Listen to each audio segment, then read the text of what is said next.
Guys তখন 2টা বাজতে এখনো 5 মিনিট বাকি। আমরা মামা এখন ঘুম থেকে উঠেছি। আসলে মেয়েকে একটু স্নান টান করিয়ে ঘুম পাড়াতে গিয়ে আমার অনেক ঘুম পেয়েছিল, তার জন্য আমি ওর সাথে একটু ঘুমিয়ে পড়েছি। আর ঘুম থেকে উঠে সোজা রান্না করে গিয়েছি একটু জল খাবো ভেবে। আর রান্না করে গিয়ে কী দেখেছি চলো তোমাদেরকে দেখাই।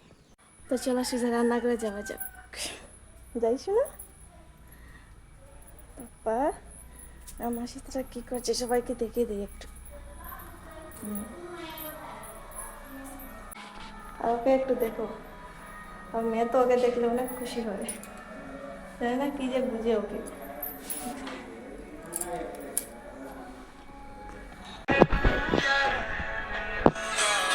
अभी तो उल्टे माया हमारी इज्जत करता जी वो मैं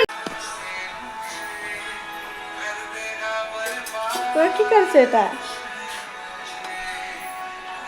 রাহা ডিম রান্না করছি, দেখেছো শোনা তোমার পাপ্পাজি?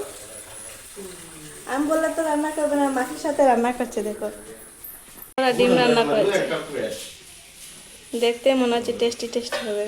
কালারটা দেখো একটু। আমি বললে তো রান্না করবে না, দেখো কেমন রান্না করছে।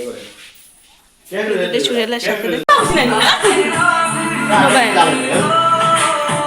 এদিকে ওরা রান্না করছে আর ওদিকে গান বাজাচ্ছে। কি গান বাজাতে গিয়ে ফোন এসেছে, খুব ভালো হয়েছে, খুব ভালো হয়েছে। তো আমার মেয়ে অন্নপ্রাশনের জন্য আমার 2 বোন এসেছিলো আর ওর সাথে রান্না করেছে। তো আমাকে রান্না করতে গিয়ে তাড়িয়ে দিয়েছে, বলছে এখানে ডিস্টার্ব করো না, তো এখান থেকে যাও। আর আমি বললে তো পুরো জোর পর্যন্ত নিয়ে খাই না, এখন তো রান্না করছে। যাই হোক, রান্না তো হয়ে গিয়েছে, তো আমার একটু হেল্প হয়েছে। তো এখন যাবো আমি স্নান করতে, স্নান করে এসে কী রান্না করছে একটু টেস্ট করবো, দেখি কেমন রান্না করেছে। বাই।